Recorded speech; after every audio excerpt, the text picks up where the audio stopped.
Good evening. I'm Sarah Huckabee Sanders.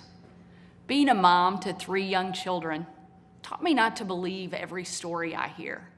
So forgive me for not believing much of anything I heard tonight from President Biden.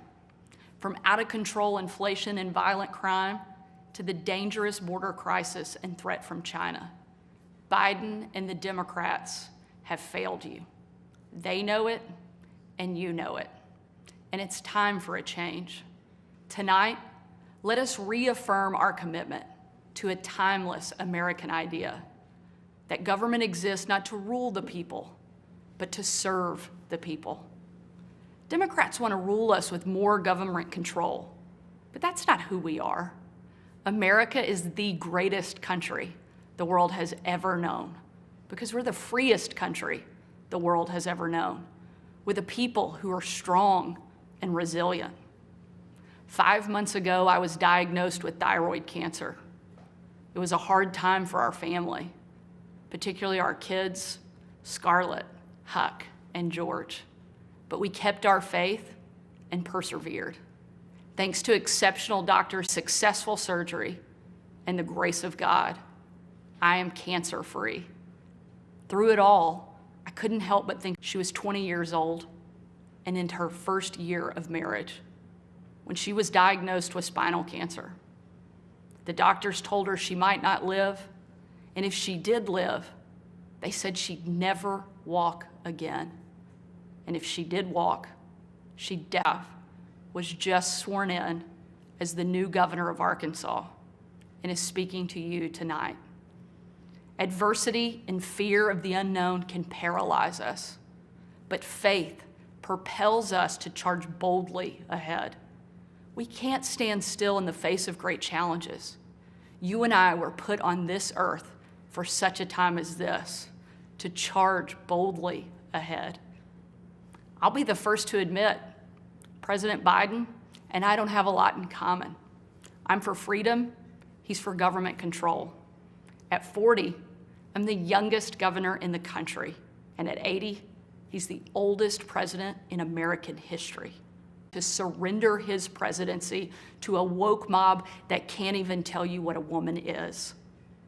In the radical left's America, Washington taxes you and lights your hard-earned money on fire. But you get crushed with high gas prices, empty grocery shelves, and our children are taught to hate one another on account of their race, but not to love one another or our great country. Whether Joe Biden believes this mission has been completely hijacked by the radical left. The dividing line of leadership.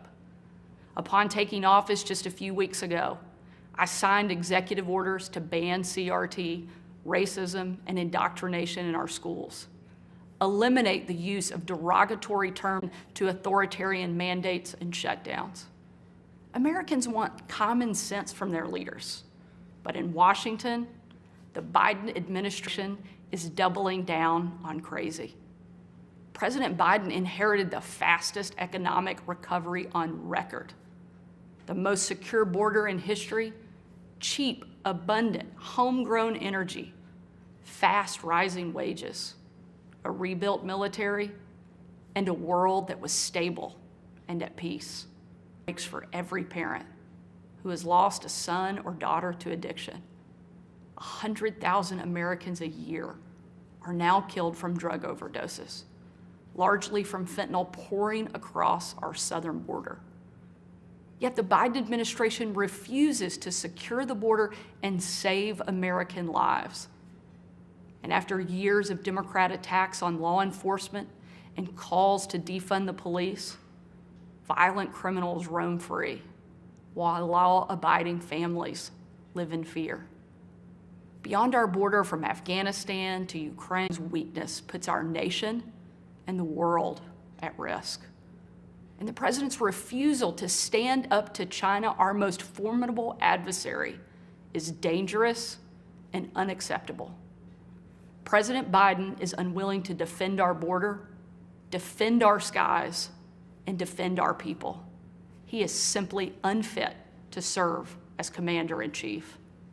And while you reap the consequences of their failures, The Biden administration seems more interested in woke fantasies than the hard reality Americans face every day. Most Americans simply want to live their lives in freedom and peace. But we are under attack in a left-wing culture war we didn't start and never wanted to fight. Every day we are told we must partake in their rituals, salute their flags, and worship their false idols. Colludes with big tech to strip away the most American thing there is, your freedom of speech. That's not normal.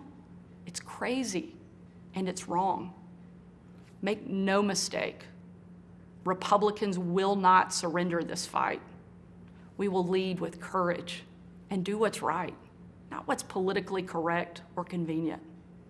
Republicans believe in an America where strong families thrive in safe communities, where jobs are abundant and paychecks are rising, where the freedom our veterans shed their blood to defend is the birthright of every man, woman, and child.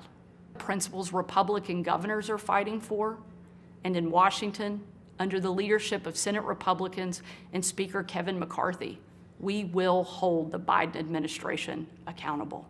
As a student there, I will never forget watching my dad, Governor Mike Huckabee, and President Bill Clinton hold the doors open to the Little Rock Nine.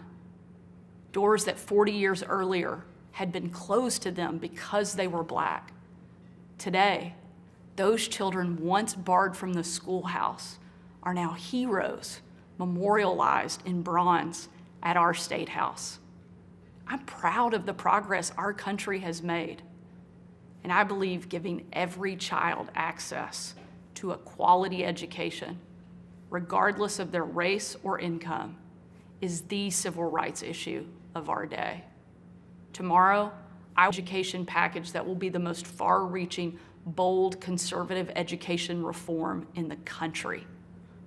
My plan empowers parents with real choices, improves literacy, and helps put a good teacher in every classroom by increasing their starting salary from one of the lowest to one of the highest in the nation.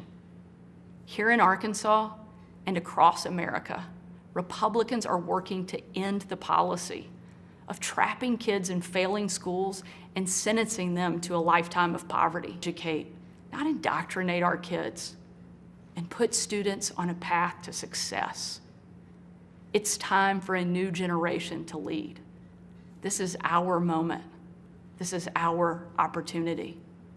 A new generation born in the waning decades of the last century, shaped by economic booms and stock market busts, forged by the triumph of the Cold War and the tragedy of 9/11.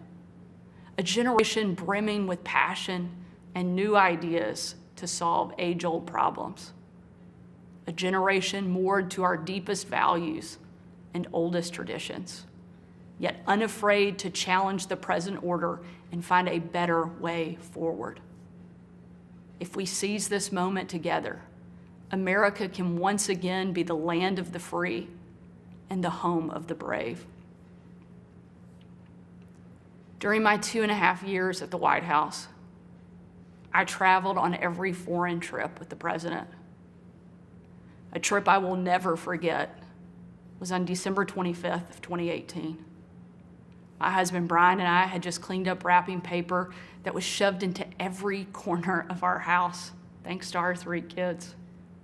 When I had to walk out on my own family's Christmas, unable to go in that night because the place I'd be traveling was so dangerous, they didn't want anybody to know that to be on the ground even for a few hours. We boarded Air Force One in complete and total darkness. There were no lights on the plane, no lights on the runway. Our phones and computers shut down and turned in. We were going completely off the grid. Nearly 12 hours later, in the pitch black of night, we landed in the war-torn part of Western Iraq. It was again a similar scene. No lights on the plane, no lights on the runway. The only thing you could see was coming from about a mile away in a dining hall where hundreds of troops who were in the fight against ISIS had gathered expecting to celebrate Christmas with senior military leadership from around the region. They had absolutely no idea that the President and First Lady were about to walk into that room. And when they did, it was a sight and a scene and a sound I hope I never forget. The room erupted. Men and women from every race, religion, and region, every political party, every demographic you can imagine, started chanting in perfect unison over and over and over again, USA, USA, USA. It was an absolutely perfect picture of what makes our country great. One of the young soldiers yelled from the back, "Mr. President, I re-enlisted in the military because of you." And the president said, "And son, I'm here because of you." Shortly after, that young soldier came up to me. He said, "Sarah, you have a tough job." I told him, "What I do is nothing. You take bombs and bullets. That's a tough job." And in a moment that I know I'll cherish that soldier reached up and he pulled the Brave Rifles patch he wore on his shoulder, and he placed it into my hand, a sign of ultimate respect. And he said, "Sarah, we are in this together." Overwhelmed with emotion and speechless, I just hugged him with tears in my eyes and a grateful heart for our heroes who keep us free. That young man and everyone who has served before him, and the thousands we know who will be called upon to serve after him, deserve doing our part in the fight for freedom. America is great because we are free. But today, our freedom is under attack, and the America we love is in danger. President Biden and the Democrats have failed you, and it's time for a change. A new generation of Republican leaders are stepping up, not to be caretakers of the status quo, but to be change makers for the American people. We know not what the future holds, but we know who holds the future in his hands. And with God as our witness, we will show the world that America is still the place where freedom reigns and liberty will never die. Thank you. God bless you, and God bless America.